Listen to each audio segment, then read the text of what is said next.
And here's what I would share lastly. I've used these two phrases interchangeably. There's a difference between being smart and being wise.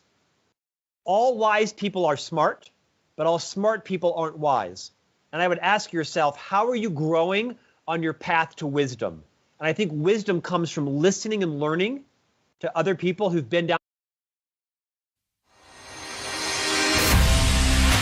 Have you ever heard the phrase becoming the best version of yourself? Yeah, me too. But what does that even mean, and how do we become that person? I'm here to help you navigate through those questions and come up with actionable steps in order for you to live your best life. We've got to discover what we want. We've got to figure out a plan on how to get there, and then we have to go. We can't just sit and wait any longer. Life won't wait on us. So come join me on this constant journey to become the best version of yourself and to find your best you. I'll see you on the other side. All right, what's up, everybody? Welcome back to Nick Carrier's Best You podcast. I am fired up for today's interview with this guy named Scott Miller with me here today. And Scott is the Chief Marketing Officer and Executive Vice President of Thought Leadership with the Franklin Covey Company. And you also are the host of the On Leadership with Scott Miller webcast, podcast, and newsletter, where you basically interview people, authors, business leaders, thought leaders on how to just be the best leader you can possibly be and personal growth. And then you're also the host of your radio program, Great Life, Great Career with Scott Miller, where you give people, I guess, kind of tools and tips in order to grow their personal performance and become better business leaders. And then what I'm super stoked to talk about today is going to be your upcoming book, Management Mess to Leadership Success. And it's the 30 challenges to become the leader that you would follow. So you have a lot of great stuff going on right now. So I'm super fired up to get into it. And I know people should get out their notepads. If you're listening in the car, you're going to want to listen to it again and take some notes on this, because we're going to have some great actionable material for career advice, for habits, for accountability, motivation, and all that good stuff. So appreciate you joining me today, Scott. My pleasure, man. First advice as a Chief Marketing Officer, you got to put your name in your logo. Best You with Nick Carrier. Always have your name at the end of everything. Very good. I'll make sure I make that happen. It is Nick Carrier's Best You podcast, so I at least have that. I need it somewhere on here, though. Yeah, you put your name in front of it. I like that. Good job, Nick. Well, very good. Well, basically, I want to give people a little bit of context. You've been with Franklin Covey for about 23 years now, correct? And your role has obviously changed, developed, and been reinvented as you've gone through the past. But I kind of want to start in the beginning days. Is there any one decision, a best decision or most important decision that you made at a young age that you didn't necessarily realize it was going to be as important as it turned out being? Yeah, it's a great first question. I think it's building your network. I think from very early on, even in high school, I was, student body president, but not a phenomenal academic student. But I really realized that if I could build a network with older, more professional, mature people in my life, it would pay off. And I always practiced a concept I call friend up. And I think it's a really good insight for younger people is to become friends with people who are older than you, wiser, more mature, that are more established. Because most people that are successful inherently want to give back. They want to take someone under their wing. So when my 20-year-old friends were out, drinking in fraternities, which is fine. Now you're not 20, 21. I was with city councilors and attorneys and doctors and at their house having dinner, listening and absorbing. My friends were always 10 or 15 or even sometimes 20 years older than me, because that's where I learned. That's where I kind of understood the mistakes they made. I really never had friends my own age, and it always paid off well. Even now, I'm 50. My friends are in their late 50s, 60s, and 70s because I still learn more from my elders than I do kind of my contemporaries. That's really cool. I've never heard that phrase of friend up before, and I think that's a great learning lesson. So I'm interested, what kind of questions and what kind of conversations is it important to have with those sorts of people? Like if you're surrounding yourself with them, like what kind of questions should I be asking them in order to help grow myself? I was always fascinated with people's career journeys. I was a bit of a linear thinker, and I kind of wanted to know, if I had a friend named Bill who was a patent attorney, He was very, very successful. I'm from Central Florida, Orlando originally.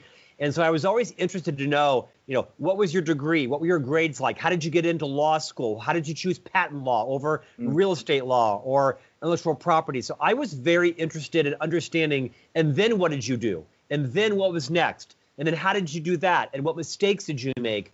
I was always fascinated to understand when someone made a mistake, a bad decision, or they got in with the wrong group. I really loved to learn from the mistakes that people make. I think this idea of sometimes a disappointment turns into an appointment. And that's not my own phrase. When one door closes, another door opens. So I was always very intent on listening and asking questions around their career strategy. And I just absorbed it. I was also a voracious reader. I mean, literally, I was that kind of nerd who in high school was reading the New York Times and the Wall Street Journal. I wanted to build my vocabulary. I was fascinated in learning how to read stock tables and what was the NASDAQ versus the New York Stock Exchange. So I was a voracious magazine reader. Literally, I was a freshman in college, and I was subscribing to 42 magazines a week. Not just business. I know, it's crazy, right? And I had a social life. I played tennis and water skied and traveled. But I really felt like those sort of three things is friending up, learning to ask really smart questions on people's careers. What was their career journey? Because after asking, 300 people that, I had a really good idea of how do you become a chief marketing officer? How do you become a CEO? How do you become the mayor? How do you become a dentist? And it kind of helped me to realize, okay, well, I don't want to do that. And I don't like chemistry or biology, so I'm not going to be a physician. And then lastly, just this passion around reading really helped to develop my vocabulary, broaden my interest, and get a really good sense for what is business like and where are my natural talents going to fit. Well, I think it's really important to have the conversations also when you said that in terms of, now I can know how to be a chief marketing officer. Now I can know how to do that. Now I know that this maybe isn't the thing that I want to go do. I think having those conversations for people who don't necessarily know what they want to go do or know what their passion is or know what job they want to go into, having those conversations makes you aware of what people in those roles are doing and what it takes to actually get there. And then they can find something that might resonate with them or sound like something that I want to go do. And that'll kind of lead them down the road of what they should do in their career. So I feel like that to me sounded like a huge takeaway of something that you were able to benefit from having these sorts of conversations. I think even earlier on, when I was your age, Nick, just coming out of college, I didn't have an appreciation that every company had a finance division, right? With accounts payable and accounts receivable and collectibles. And I didn't realize there was a product development division, a marketing division, and sales and business development and operations and shipping and supply chain. And the more that I followed people's careers and said, so supply chain, what does that mean? Oh, I see. So you source products in foreign countries, or you work with Six Sigma, or you're in distribution. It was really helpful for me to early on understand, and most companies are organized fairly similarly, right? There aren't any phenomenal changes in structural. Some are flat and some are matrixed and hybrid, but it was helpful for me to get my first corporate job at the Disney company. It was a profound experience to understand the structure of organizations. And the more I understood that, the more I said, yeah, I'm not interested in finance or operations or supply chain, but innovations, product development, marketing, communication, PR, that's where my interest and skills are. And that was very helpful. I think that's really good. So you talk about in your book about challenges, or I guess this in the book, the challenges is kind of like how to start challenging yourself to do this in order to grow. But you talk a lot about failures, the challenges that you've had in the past, how you've gotten uncomfortable and how you've kind of grown from those. I think that when we have challenges, that's the time where we lack the motivation the most in order to kind of keep pursuing forward and stay consistent with our efforts. So what have you found for you that helps you stay motivated during those times of challenge and uncomfort? Yeah, probably the fact that every successful person has had major setbacks. You just as a person on the outside only see the magazine cover. You only see the eventual radio program, right? There's no such thing as overnight success. All of these overnight successes are doing just what you did. They started at age 23 and they put themselves out there and they created a podcasts like your own, and then you see them when they're on the cover of Fortune, or you see them on the Today Show. So I think recognizing that every CEO, every athlete, every celebrity, every business leader, even the minor success that I've had. I mean, I'm launching my first book right now. I've got 3 books in the pipeline. In 4 years, I might be the next, host of a major TV program, or I might be completely irrelevant. It's just recognizing that the only way to create significant success is trial and error. Pick yourself back up, dust yourself off. Don't be mesmerized by what the successful person looks like at the end of the road, because their journey was fraught with no's, no thank yous, people not taking their phone call. And if you want it hard enough, you got to keep your eye on the prize, and you got to not be intimidated by people's criticism. There is a cultural phenomenon that the Australians call it cutting down the high poppy. And I guess a poppy is like a plant, and anyone that grows high, the others, people tend to cut it down. And I think there's some sadness in that people tend to be jealous of other successful, effective people.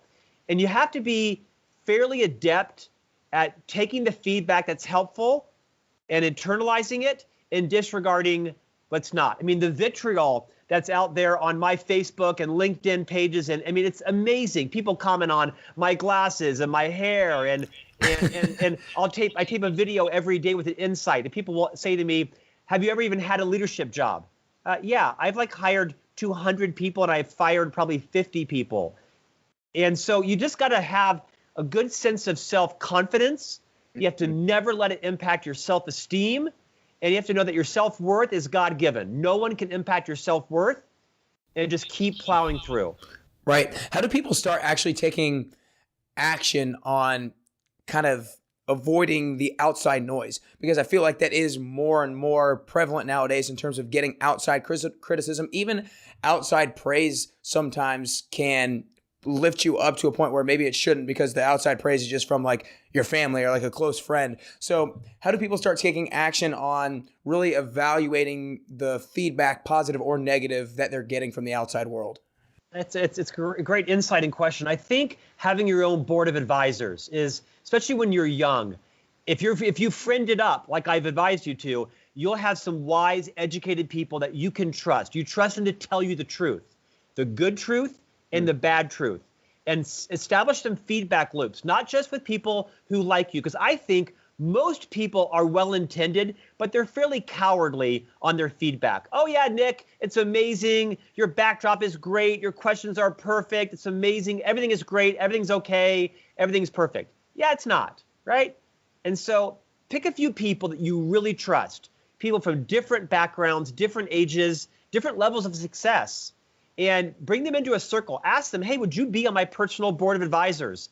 I'm going to call you once a month for 15 minutes. I'm going to show you my latest LinkedIn article or my latest podcast interview with Scott Miller, and I want you to rip it apart. And I want you to tell me, what are the 3 things you like about it that I should keep doing? What are the 3 things that I should absolutely stop doing?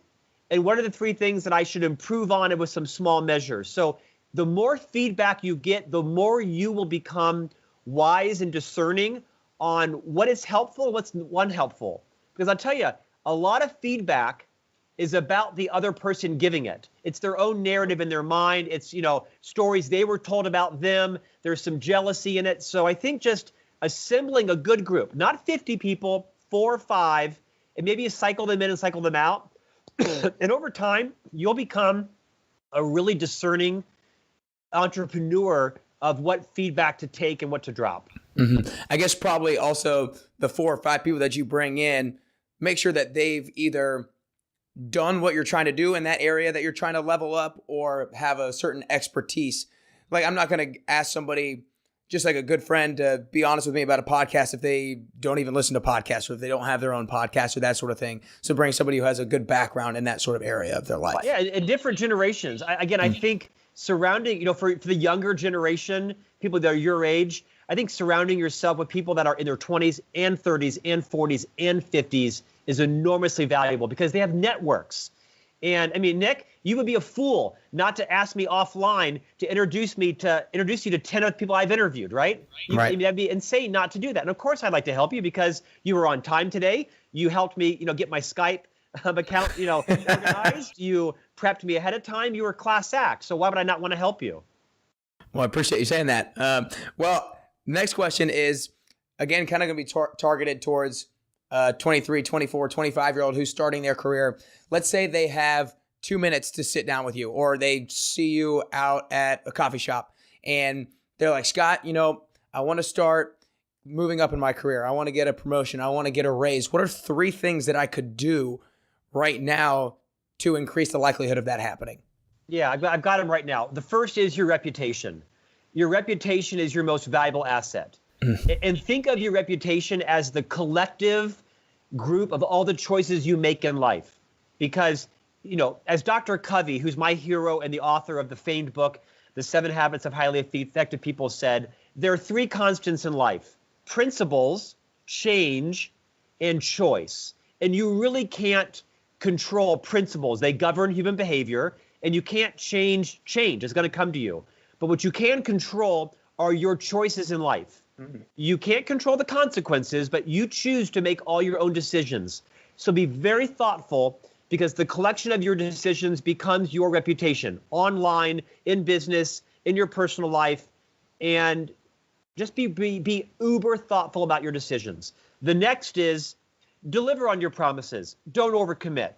It's better to say, thank you for that idea. I'm so mindful of not wanting to disappoint people. Right now, I'm already fully committed. I'm going to have to pass on that. It's something that I struggle with. I get invitations to go speak and keynote and fly to China and Hong Kong and Brazil. And you get excited about it and all kinds of podcasts. And you got to say, you know what? I'm overcommitted. I'm going to disappoint. So undercommit and overdeliver. It sounds cliche-ish. It's so true. And I think lastly is don't be afraid to put yourself out there. You got to be willing to have some criticism. I tell people, you know what? Don't listen to podcasts. Start your own podcasts. Don't listen to TED Talks. Start your own TED Talks. I mean, you'd be surprised at how often, if you just ask, can I do that? Can I have some of that? You might get 10 no's, but you might get 2 yeses. And the world's a pretty abundant place, and most people are fairly interested in helping other people. And the more you have an abundant mentality and the more you help others, it will come back to you. I'm not a big believer in karma. I'm a religious person, but I believe in what you give others will come back to you. Maybe that's karma. So the more abundance you show other people, it will absolutely come back to reward you. And here's one more tip. And this is about your career. I think too many people in their careers try to harvest too soon, meaning there's a famous phrase called the law of the harvest. It's about Mother Nature. And you cannot short circuit corn or sugar beets or wheat. You have to plant and sow, and you have to fertilize and water and weed, and things happen at their own right time. And I think with an efficiency mindset, people try to harvest the next promotion too soon. Take your time. Do the job you were hired to do. Dress for the job you want to do, but buckle down and do the job. And when it is your right time, your boss, your leader, if they're worth their mettle, they'll see that and they'll raise you. Doesn't mean you can't ask questions. How do I get to the next level? But be mindful of trying to harvest too soon. In fact, this is a great career lesson. Most potato farmers rotate their crops about every 3 years. And on the 3rd or 4th year, they will plant a money-losing crop, like alfalfa or some crop where they make no money on it. But the nutrients that are put back in the soil that year allow them to grow much bigger, more robust potatoes the next year. And there's a reason why these farmers do that. Is because you can't keep stripping the soil. You got to replenish the soil. And some years they earn literally no money because they know the next year they're going to have a bumper crop. So I advise people, ask yourself, is it time to harvest or is it time to keep planting and investing? I just think even in your 30s and 40s, people are so anxious to move up. They have to ask themselves, is it time or is it not? Right. And I think that touches on when you talked about being motivated and realizing that it always is going to take time. You have to put in the consistent effort, focus, and energy. And because if you get something too early, you haven't built that foundation, that rock to be able to not maybe be worthy of it, but be able to like sustain it. Like if you haven't built this foundation beforehand, you're going to get this level of success to where you don't really know what to do with it, and you could lose it as quickly as it came. So building that foundation is really important. Well said, Nick. Well said. Thank you. I'm really intrigued about accountability and following through with the promises that you make to yourself. That's one of the things you said. Under promise, over commit. And a lot of that is being able to hold yourself accountable to the things that you say you're going to do. What works for you best in terms of holding yourself accountable to doing the things that you say you're going to do and achieving the personal and business goals that you set for yourself? There's a lot of psychology written on this. Some people say share your goals with everyone because then they'll keep you accountable. Others say don't do that because they might shame you out of it.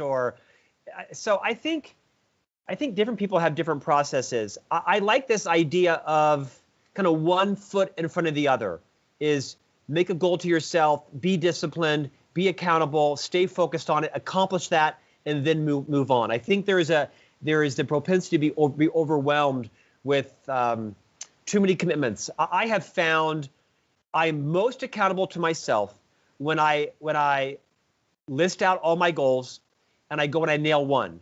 And I become fiercely focused. I don't let anything distract me. I say no to other things, and I get that goal accomplished. Because when I try to take on 2 or 3 or 4 or 5, I just implode in the whirlwind. And the more goals you have, the science shows the less likely you are to accomplish them. There's an inverse correlation. So I'm pretty deliberate now around this new book I've written, Management Mess, Leadership Success. Get it published, get it out, make it a bestseller. Speak around the nation, and then move to the next book. Because I find myself, I'll be a C+ at 8 things versus an A at 1 things, and it's so tempting to try to be an A+ at 10 things, and most of us don't have the capacity for it. No, I think that's really important, and it just all comes down to focus. And today in our overstimulated world, that's the hardest thing for people to do. I was listening to something not long ago about how being able to focus is going to be like the number one tool that people are looking for in people that they need to work for them. Is like, can you actually focus in and dial in on that one specific goal that you have for yourself and then move on and not just get too scatterbrained and completely lose sight of what you're trying to accomplish? Nick, how did you get so wise? I talk to people like you. Well, I'm impressed at your level of maturity. It's well beyond your years. I think what you've said is exactly wise and even profound. Focus is discipline. And I think the more self-awareness you have and the more you're willing to admit to yourself, how do I get distracted? What types of things distract me? And don't be ashamed of it. Just own it. I get distracted because I can't focus for more than half an hour. That's okay. Go take a break, right? Go do 2 reps downstairs in the gym at your house, have a cup of coffee, and come right back. Don't be ashamed of who you are and what your proclivities are. But own them, understand them, and work through them. Like I can get easily distracted. My wife can get easily distracted. But the more we're aware of what distracts us on our way to the goal might be getting to school on time. It might be getting to the interview on time. The more you forgive yourself and you just kind of own who you are, the more focused you can become, and you realize what the temptations are to be distracted, and you embrace them versus you ignore them. Right. And I think if you're not self-aware and you don't know those things that distract you, then you don't know what to start working on. So it's really important to be able to identify like you said, those things that distract you, because then you can start actually taking action on avoiding those things. In fact, Nick, this conversation's come full circle because you become self-aware only through feedback from others. You can't inherently become self-aware. And I'll tell you, of all the people in my 25 years of being a formal leader, hiring and firing, almost every termination, sadly, was typically from a person's lack of self-awareness. They did not understand that they were a poor communicator, or that they were selfish or self-absorbed or couldn't collaborate. And they didn't have the maturity to go, and the humility and the confidence to go to Nick and say, Nick, can I ask you a favor? What was I like in that meeting earlier today? What did you like about my style? And what did you dislike about it? And Nick, how was I on the interview? Did I talk too much? Was I too shy? Was I too overpowering? And people become self-aware only when they have strong feedback loops. I think that's important. And that goes, like you said, goes to having that board of advisors for yourself to be able to kind of give you the honest feedback. So I want to get into, don't want to get into too much of it, but I feel like I should touch on it real quick is, again, you're talking to somebody young and they are looking for a couple steps in order to increase their likelihood or ensure financial success, financial security down the road. What are a couple of things that young people should start doing in terms of saving, investing, or things of that nature to increase their likelihood of financial success and security? Well, if we knew this, I wouldn't be working still. I think it's, again, a wise question to be asking. One, I have a couple of ideas. One is, it is really difficult to live in a capitalist society, right? In a marketist society where the social mirror is so important. When I say the social mirror, meaning what you drive, what you wear, for ladies, what kind of purse you have, for guys, what kind of shoes or cell phone you have, it is difficult increasingly to delay instant gratification, right? I mean, you have these media pounding ideas, Men's Fitness magazine, Auto Trader, real estate magazines. I want a better home. I want better pots and pans. I want a better wallet. I want a better car. And Mercedes, which I'm indebted to them for life because I own a few. They're now marketing their cars to your age. They have entry-level models that are competing with Subarus now. So there is this barrage of media coming at you that says, in order to be liked, to be successful, to be appreciated, you need to own this and do that and wear this and drive that and carry this. And I would say some of that's true. I like driving a nice car. My life likes having a nice purse. And so be mindful of when should you treat yourself and when should you deprive yourself. And I think the younger generation are probably the wisest, most educated generation in history. And I think they're also subject to unprecedented media impact, especially on social media. I mean, there's probably going to be proven in time nothing more damaging to your generation than social media. I use it as my obituary. Honestly, whose friends from high school's parents are dying? Otherwise, it is one of the most, honestly, it is one of the most dangerous, negatively impactful things to see. Everybody's in Italy. Everybody's having a great time in Miami at South Beach. Everybody's at Mardi Gras. And so I would say limit your social media because, as you know, it's not as great as that snapshot made it look. So be mindful of that. Second is work ethic. When I was your age, I'm doing just like you. I was working full time, 40 hours a week, and going to school 4 5 classes. I was working at a bakery at 5 a.m. delivering croissants and Danish and bread on a bakery route. This was not glamorous, right? Driving a bakery van from 5 a.m. to 1 p.m. I went to school from 2 p.m. to 6 p.m., 5 days a week. And then when I worked for Disney, I worked for Disney from 8 a.m. to 5 p.m., got in my car, I drove to school, went to school from 6 p.m. to 9:45 at night, Monday through Thursday. So I think work ethic is there's no shortcuts. Second is obviously having a good balance and discipline of how you manage your money is, this idea of starting to save a little bit earlier, even just the habits, save $1 a day, 7 days a week. Everybody can afford to save $1 a day, 7 days a week. Do that for 6 months and then move it up to $2 a day. Take the $4 that you're going to spend on the latte or the chai tea at Starbucks and go out and put it in a jar. At some point, there will be a tipping point in your life and you'll say, dang, I've got like $48 saved. I didn't have that last week. Now I've got, $68 saved or whatever it is. Right. The compounding nature of your habits are everything. Most 23-year-olds your age have some college debt. They're barely living paycheck to paycheck. There's no shame with that. It will change over time. What won't change are your habits if you don't get into the groove earlier on. Pay yourself $1 a day every day for the rest of your life, and that will compound significantly in terms of your ability to say, you know what, I'm ready to save $2 a day. I'm ready to save $5 a day. The habits, I think, are more important than the actual dollar amount. Yeah, I really think that the compounding habits thing is huge, because I think a lot of people my age are always saying, I'm going to save when. I'm going to save when I have this amount of money, when I'm making this amount of money, and that sort of thing. And like you said, no dollar amount is too small to start implementing that habit, because then it can just increase as you go along and everything like that. But I'm interested, you talk to a lot of different leaders. You interview a lot of different leaders, company leaders, authors, all sorts of people from different industries, different backgrounds. Are there any, we'll just maybe stick to 2 or 3 common qualities that you see in all of these people who are great leaders? Yeah, without question. So I host this radio program you mentioned called Great Life, Great Career on iHeartRadio. And I also host what is the world's largest and fastest growing leadership newsletter called On Leadership.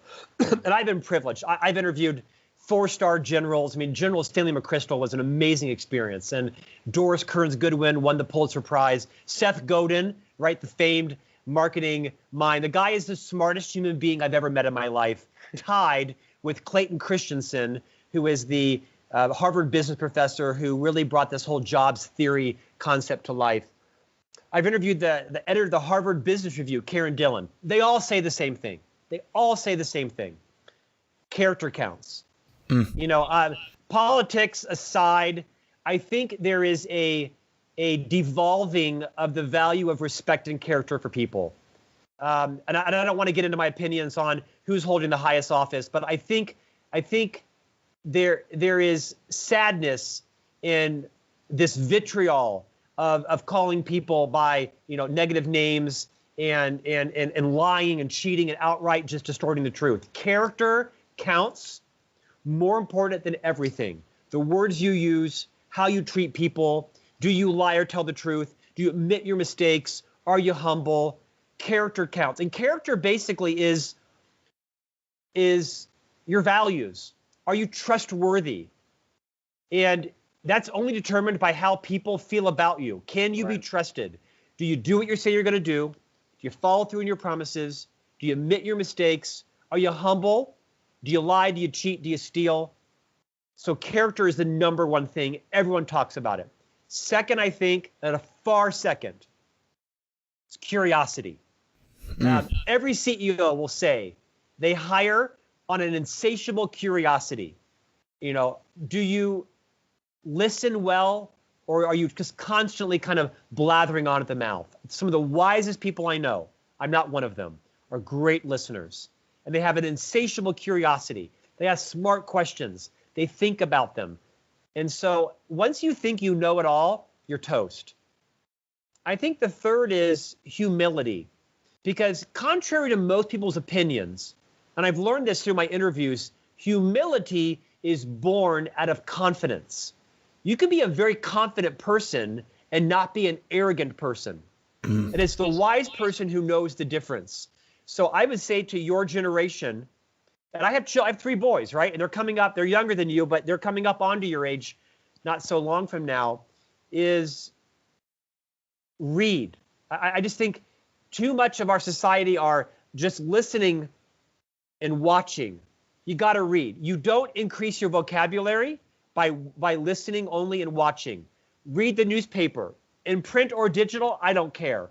Read magazines. In print or digital, I don't care. But you will increase your communication skills. I mean, Nick, I mentioned to you offline how impressed I was at your command of our language. Your practice, your hard work is paid off. You're one of the most articulate 23-year-olds I've ever encountered in my life. That has come, you mentioned, from your parents, your dad. And I got to think also you're a voracious reader because you had to read some of my book to interview me tonight. So don't lose track of how important it is to read from people who are wiser and smarter than you. And here's what I would share lastly. I've used these 2 phrases interchangeably. There's a difference between being smart and being wise. All wise people are smart, but all smart people aren't wise. And I would ask yourself, how are you growing on your path to wisdom? And I think wisdom comes from listening and learning to other people who've been down. I think that. Sir, I'm sorry. No. I loved it. It was all perfect and perfectly. Yeah, it was all perfect and actionable stuff that you can take on. I really think that humility is almost kind of a stepping stone in a sense to curiosity, because you almost have to realize to yourself that I don't have all the answers, but I need to actually seek it out. And that's when you start the ability to be curious and have the questions to ask, is when you actually take a step back in humility. Because I think a lot of people are like, I'm not that curious. How can I become curious? Realize you don't have all the answers. Take a step back, be humble, and then figure out what you don't know and go ask it. You know, Nick, the famous TV or movie producer, Brian Grazer, he's, I think, a partner in Imagine Entertainment with Ron Howard. He wrote a great book called A Curious Mind. I would encourage everyone to pick it up. There's a chapter in it where he talked about how he was interviewing for a future movie the famed scientist Isaac Asimov, who is one of the greatest scientific minds of our generation. And he sat down at lunch with Isaac Asimov, who have since passed. And he was asking him some questions as some research for a future movie. And Isaac Asimov's wife, I think it was his second or last final wife, he had several wives, was at lunch, and she stopped the interview midstream with Brian Grazer, who's one of the most famous movie producers of our time. And she stopped the interview and she said to Brian Grazer, from the nature of your questions, it is clear to me you have not researched or read my husband's material enough. This interview is over. He deserves better. Now, I'm paraphrasing it. And she ended the lunch, and she and her husband left the table. And Brian just kind of sat there, stunned. And he said, you know what? She was right. I hadn't. I was asking him superficial questions. I'd not read his books. I'd not done the research. And he shares it about curiosity really is grounded in humility and being comfortable saying, I don't have the answer. What does that mean? I mean, I'm 50, and with our CEO and board of directors, it is not uncommon for me to say, stop, what is that term you're saying? I don't know what that means. Most people will just fake it or Google it later. I'm confident, or maybe dumb enough, to say, can you stop? I don't know what that means. Can you share that economic theory with me? I'm not familiar with that. Mm-hmm. And I have no problem. By the way, everybody else around the table is thinking the same thing. I just exercise the courage to ask the question. And it's kind of been a hallmark. Never be afraid to say, I don't know what that means. Could you explain that to me? Right. And I think that, if I remember correctly, humility was maybe the first challenge of the 30 in your book. And you talk about look at you. Look at you doing the preparation for this interview. You're right. Well, and then you talk about the story about how you originally didn't really have the humility and go into the meeting and other people showed up late and you got angry with them and you thought you were right for the longest time. And then you were able to take a step back and realize maybe the mistake that you had made. One of the things I love probably the most about your book is that you do present challenges at the end of every single chapter, because as I told you prior to the interview, prior to starting to record, is that I love inspiration and motivation, but if there is no actionable tool or tip to actually go do it, most people don't do anything about it. So it's really important to have those actionable things, and you present challenges at the end of every single chapter. So I'm intrigued as to what you think holds people back from actually taking action on something. Well, I think fear, right? I mean, we all have fears, and it's legitimate. You know, I interviewed the famous author Eric Barker, who wrote a book called Barking Up the Wrong Tree. It's a phenomenal book. I encourage everyone to buy it, Barking Up the Wrong Tree. And it basically is a collection of myths that were told since childhood. You know, nice guys finish last, or, you know, early bird gets the worm. I mean, all those cliches. And some of them are true and some of them aren't. But what he talked about is that everyone needs to know their story in life. And it really inspired me, because I've heard this same concept from other wise people, is what holds people back is fear. And our fear is usually grounded in what we've been told by others about ourselves, by our parents, by our teachers, by, you know, ministers if you're religious, by principals, by your brothers, by the captain of the football team who was, you know, stronger and faster than you. And some of it's true, and some of it, damn it, was not true. And I think it's so important for people, your age, my age, regardless of age, to own your story. And I share people a quick exercise. Go into the kitchen and pull out a whisk or a wooden spoon and use it as a microphone and walk around your house and interview yourself I was born in Orlando, Florida, to a middle-class family with a brother and a mother who was a stay-at-home mom and a father. And my mother was raised by alcoholics. And my father's father died when he was 10.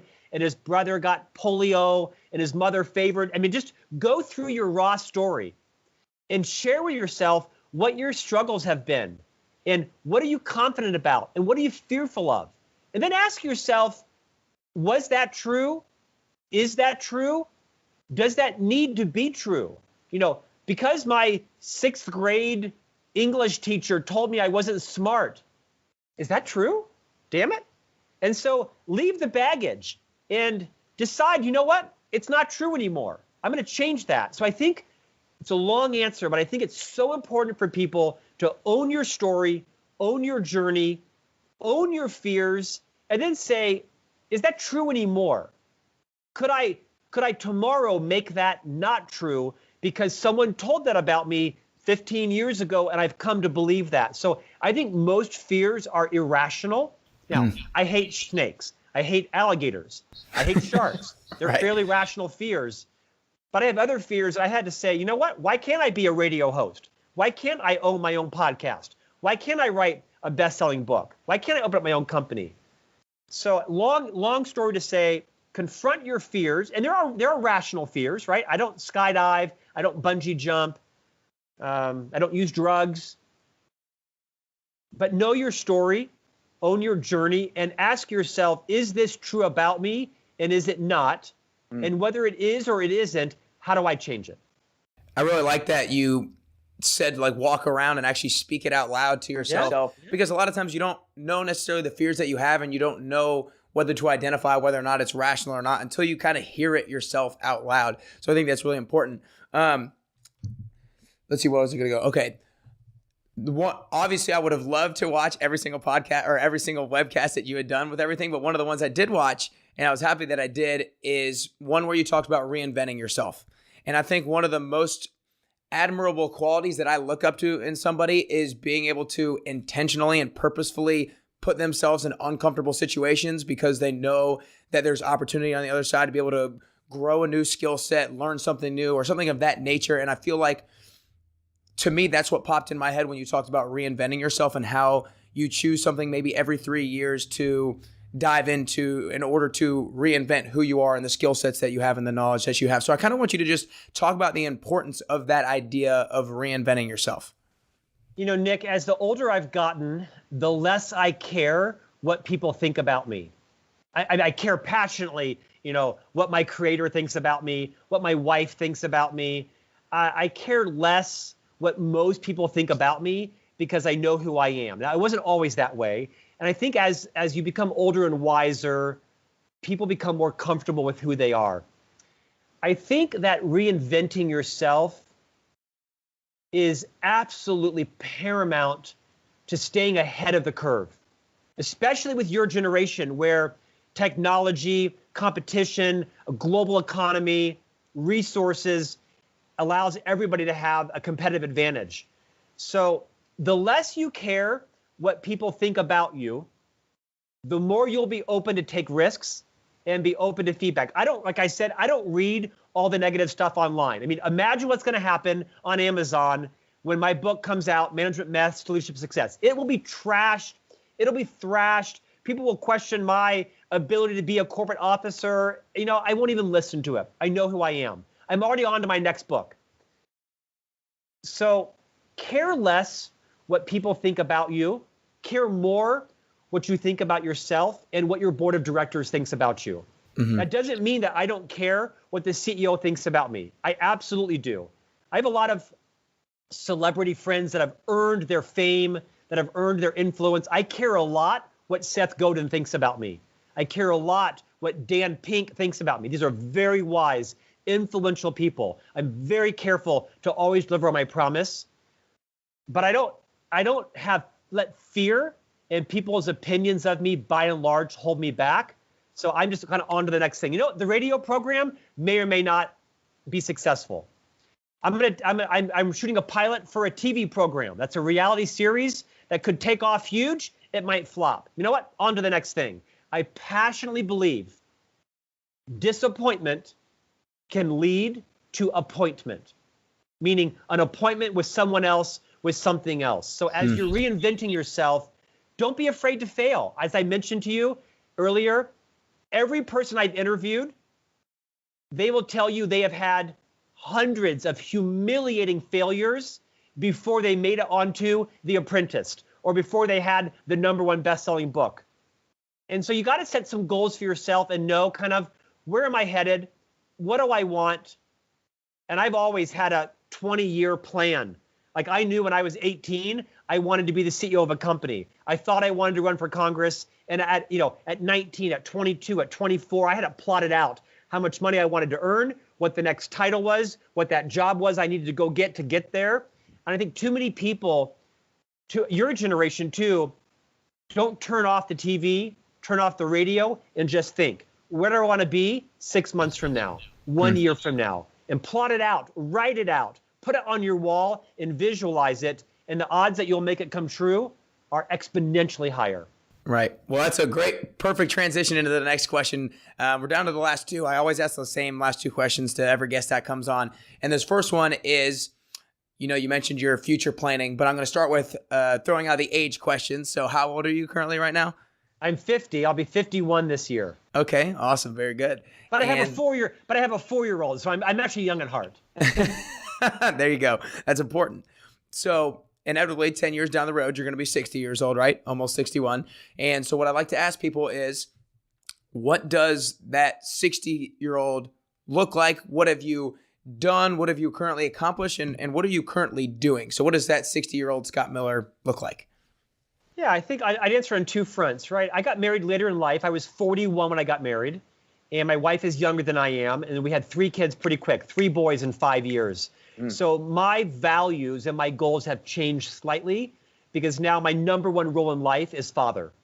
Whether I want it to be or not, I've made a commitment, I made decisions, and my reputation is now partially dependent upon my key role in life is raising these 3 boys to be successful in life, making sure they make good decisions. So my #1 goal and measure of success will be, have I helped to launch these 3 boys well in a very difficult world with social media, pornography everywhere, ubiquitous drugs, legalization of marijuana, temptations galore. And I want to make sure that my boys have strong self-confidence, can follow their passions, and that they're happy. So that's my first goal. My life will be successful if my boys are launched well. Secondly, I expect to become a best-selling author. I think I'm turning into a pretty good writer. I think that my point of view is kind of calling out what a lot of people say to be true, but always isn't in leadership. And so I think I'll write probably 4 or 5 books. I think I'll become a fairly influential speaker and thought leader. And I'd like to give back to the next generation, because all the people ahead of me gave back to me. So I do want to give back. So I think being a successful father and becoming an influential author and thought leader is probably where I'm headed. Those are great and very admirable. That's awesome. So before I ask the last question, I want to acknowledge you first, Scott, because I think the common theme that I keep hearing from you is humility, being able to surround yourself around people who are willing to give you the tough answers, give you the things that maybe you don't want to hear, but gives you the stuff that you need to hear in order to start taking action on yourself and on your self-awareness to improve your personal performance. And I think that for you, like you said, or like we talked about in the first chapter of your book, maybe you weren't always like that. You had to have these different experiences in order to make that happen. But a lot of people have those experiences and don't have the humility or these different qualities to actually take that step back. So I want to acknowledge you for being able to do that, and then for being able to say all of these great career successes, but your #1 priority moving forward is going to be a father. And I think that's great. And obviously, I know my father was such a huge influence on my life, and I wouldn't be where I am today. Not that where I am is up here, but I know I wouldn't be who I am today without my father. So I know that you're going to be on the right path to leading them and launching them well. But then I want to make sure, I know everybody's going to absolutely love this episode and want to take notes about it. And they're going to want more from you. They're going to want more from your On Leadership, the Great Life, Great Career, and the book. So I want you to tell them where they can find those podcasts, and your book's coming out in June, correct? Right. So my book that I've written is called Management Mess to Leadership Success. And it's kind of a blush-worthy, raw, very vulnerable look at my own journey to become a leader. And I am an executive vice president in the world's most profound, wise, influential leadership company. So I share all of my horror stories, things I did horribly, a couple things I did right along the way. And I think people will find it to be relatable. So it's on sale now for pre-order. It's available in bookstores on June 18th, Management Mess to Leadership Success. I'm writing 2 more books. Another one is called Everyone Deserves a Great Manager, The 6 Critical Practices for Leading a Team. I'm the co-author of that book, coming out in October. And my radio program, you can find it on iHeartRadio. You can find it on Stitcher, iTunes, Franklin Covey, everywhere. It's called Great Life, Great Career. It's a interview program much like your own. And I host, like I said, On Leadership. It is a free subscription newsletter that comes out every Tuesday. You can visit franklincovey.com and register for free. And it has a video interview with major thought leaders and celebrities, as well as a podcast. And each week I write a blog, and you can download a tool that's part of the Franklin Covey Company. So thank you for the opportunity. You are going to be a rock star. You are going to be famous and influential. And someday I'll look forward to an invite back on your program. well, I appreciate that. Everybody go to those different places and listen to those interviews. Like he already mentioned some of the guests that he's had on in the past, Seth Godin, Daniel Pink, and some of these great people who are some of the smartest people in the entire world. So you're going to want to go listen to some of those. But the last question I always ask everybody, and I talk about how we're always on the constant journey of becoming the best version of ourselves. And I think that constant journey looks a little bit different for every single person. The way I become the best version of myself is going to be a little bit different than the way you become the best version of yourself. And I think it's really important for everybody to identify their uniqueness and be able to magnify those sorts of things. So what I want to ask you is if there are currently 3 things that you could do or work on to become closer to the best version of yourself, what are those 3 things that you could do or 3 things that you could work on? Wow. Leave the hard one for the last. Exactly. Yeah, I think I'll try to make it fast. One is I come back to this idea of, as you said, focus and discipline, right? Is learn to say no. I love to say yes. And I say yes to way too much. And no is better. The famed author Jim Collins, who wrote Good to Great and Built to Last and others, talks about the importance of having a to-do list, but also a not to-do list. So I think it's the smart people that have the wisdom and discipline to say, no, not right now. All these best-selling authors have the same thing in common. When Seth Godin, Dan Pink, Kim Scott, Jim Collins go to write a book, you don't see or hear from them for a year and a half. They give no speeches, no interviews. They just head down and they go do one thing. I mean, literally, Seth Godin makes $250,000 for a speech. And he says no to them every day of the week for a greater yes. So the discipline to do that is important. I think the second thing I said is to know your story, know your journey. Own who you are. Like yourself. I have had thousands of people say, Scott, you got to calm down. Scott, you talk too fast. Scott, you're too excited. And for I think 20 years, I listened to them. And I think now I never should have listened to them. I should have said, calm down. You bore me. You know what?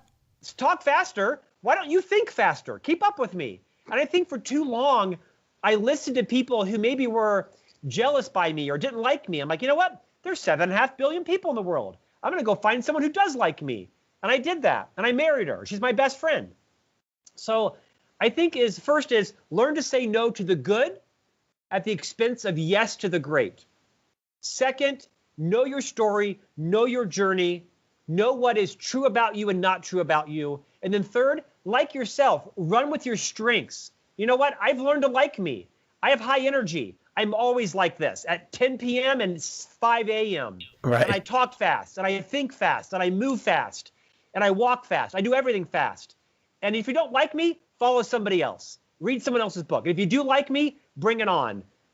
Because there are people who like who you are. Run with your strengths. Don't try to be someone you're not. The best coaching that everybody gives me on public speaking, hosting the radio program is the same thing. Let Scott be Scott. And let Nick be Nick. And listen to your critics, but love the people who are your champions and move with your strengths. That's awesome. Well, those are phenomenal 3. I absolutely love them. And that's all we got today. Appreciate it, Scott. Nick, thanks for your time, man. You're a star. Appreciate it. Well, thank you.